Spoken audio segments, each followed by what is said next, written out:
Hello बच्चों, let's read this question. The question says which compounds are aromatic? For any compound that is not aromatic, state why this is so. हमें बताना है कौन कौन से compounds aromatic होंगे और अगर जो कोई aromatic नहीं है तो क्यों aromatic नहीं है. ठीक.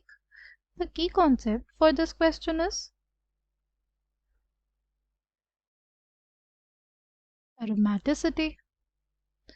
Aromaticity के लिए necessary conditions क्या होती हैं? See, सबसे पहली condition होती है कि हमारे पास जो मॉलिक्यूल होना चाहिए वो कैसा होना चाहिए, वो प्लेनर होना चाहिए, right. All atoms should B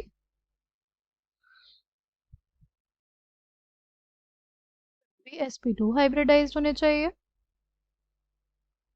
right. और क्या होता है, थर्ड कंडीशन होती है वो फॉलो करना चाहिए हगल्स रूल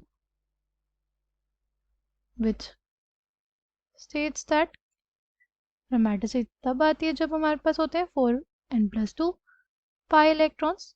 n की वैल्यू कैन लाई फ्रॉम 0 1 2 3 से बियॉन्ड, राइट. एंड और क्या कंडीशन होती है, इसमें क्या होना चाहिए, कॉन्जुगेशन होना चाहिए, राइट. क्या प्रेजेंट होना चाहिए, कॉन्जुगेशन प्रेजेंट होना चाहिए, राइट. नाउ सबसे पहले इस मॉलिक्यूल को देखते हैं. इन दोनों बॉन्ड्स में हमारे पास कॉन्जुगेशन तो देखने को मिलता है बट ये साइक्लिक कॉन्जुगेशन नहीं है, राइट. अगर ये साइक्लिक कॉन्जुगेशन होता तब हम बोलते कि हाँ हमारे पास क्या है, हमारे पास पॉसिबिलिटी है कि ये कंपाउंड क्या हो, एरोमेटिक हो. तो ये हमारे पास एरोमेटिक इसलिए नहीं है क्योंकि इसमें साइक्लिक कॉन्जुगेशन नहीं है, ठीक. अगर हम लोग बी को देखते हैं, बी जो है वो हमारे पास एरोमेटिक होता है. ये जो कंपाउंड बी है वो क्या होता है, हमारे पास एरोमेटिक होता है. अगर हम लोग बात करें कंपाउंड सी की तो ये भी हमारे पास क्या है, एरोमेटिक होता है. इसमें सारी जो रिंग्स हैं हमारे पास प्लेनर होती हैं, हर एक एटम यहाँ पे sp2 हाइब्रिडाइज्ड है. यहाँ पे देखो 2 to 4 to 6 to 8 to 10 12 14 16 और 18 इलेक्ट्रॉन्स हैं. यानी यहाँ पे कितने पाई इलेक्ट्रॉन्स है, 18 पाई इलेक्ट्रॉन्स है. और अगर हम लोग देखें हगल्स रूल 4n+2 पाई इलेक्ट्रॉन्स को फॉर्मूला को ये सेटिस्फाई कर रहा है. एन की वैल्यू कितनी होनी चाहिए, एन की वैल्यू 4 होगी तो हमारे पास क्या आ जाएंगी, 18 पाई इलेक्ट्रॉन्स. यानी इसमें पाई इलेक्ट्रॉन्स भी करेक्ट है, राइट. तो ये हमारे पास क्या हो जाता है, एरोमेटिक होता है. इसमें साइक्लिक कॉन्जुगेशन भी है. बी वाले में हमने नंबर ऑफ इलेक्ट्रॉन्स नहीं देखे थे, पाई इलेक्ट्रॉन्स देखो 2 to 4 to 6 to 8 to 10 to 12 to 14, right. इसमें कितने पाई इलेक्ट्रॉन्स है, 14 पाई इलेक्ट्रॉन्स. 14 पाई इलेक्ट्रॉन्स हमारे पास कैसा सिस्टम देंगे, हमारे पास हो जाएगा टोटल कितने इलेक्ट्रॉन्स, 14 इलेक्ट्रॉन्स. ये भी सेटिस्फाई कर रहा है किसको, हमारे हगल्स रूल को. इसलिए ये भी हमारे पास क्या है, एरोमेटिक. ये भी एरोमेटिक, राइट. बात करते हैं इसकी डी की. देखो ये वाला जो एटम है इसका, ये sp3 हाइब्रिडाइज्ड है, राइट. ये वाला जो एटम है इसका वो क्या है, sp3 हाइब्रिडाइज्ड है. यहाँ पे जो हाइड्रोजन है, देखिए कैसे देखेंगे इस कार्बन सेंटर का हाइब्रिडाइजेशन. देखो number of sigma bonds plus number of lone pairs. हमारे पास देखो नंबर ऑफ सिग्मा बॉन्ड्स कितनी है, 4. और लोन पेयर्स नहीं है कार्बन एटम पे, इसलिए स्टेरिक नंबर 4, स्टेरिक नंबर 4. तो हमारे पास हाइब्रिडाइजेशन क्या, sp3, राइट. तो ये इसकी वजह से ये हमारे पास एरोमेटिक नहीं होगा, राइट. फिर अगर बात करें इसमें ई वाले की, अगर ई में बात करें, ये हमारे पास होता है, ऐसे सिस्टम्स को हम बोलते हैं एन्युलीन सिस्टम्स.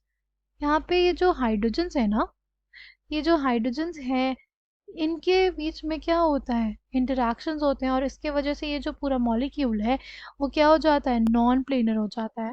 अगर ये नॉन प्लेनर हो जाएगा तो हमारे पास ये एरोमेटिक नहीं होगा. इस वजह से हमारे पास जो ई होता है वो हमारे पास एरोमेटिक नहीं होता है, ठीक.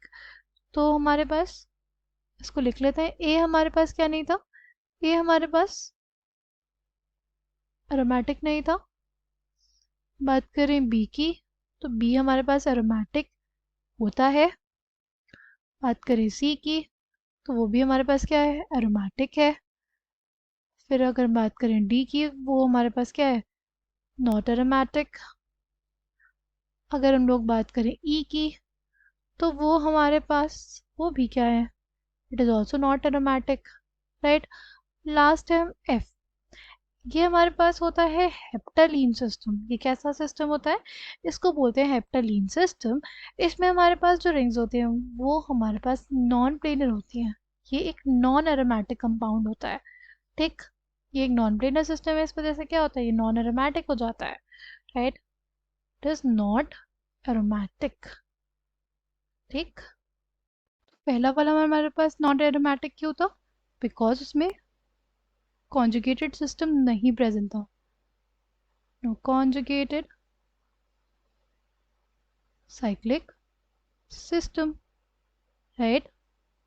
अगर बात करें डी की, तो डी क्यों नहीं है हमारे पास एरोमेटिक है, बिकॉज उसमें प्रेजेंट है sp3 हाइब्रिडाइज्ड एटम, राइट। उसमें क्या प्रेजेंट है, sp3 हाइब्रिडाइज्ड एटम प्रेजेंट है, राइट। ई क्यों नहीं हमारे पास एरोमेटिक है, क्योंकि वो क्या है, नॉन प्लेनर, क्योंकि जो उसके हाइड्रोजन्स होते हैं उनके बीच में इंटरेक्शंस होते हैं और वो रिंग को नॉन प्लेनर बना देते हैं। और ई जो हेप्टलीन है वो भी नॉन प्लेनर होती है, ठीक। आई होप आपको ये बात समझ में आई होगी। Thank you and all the best.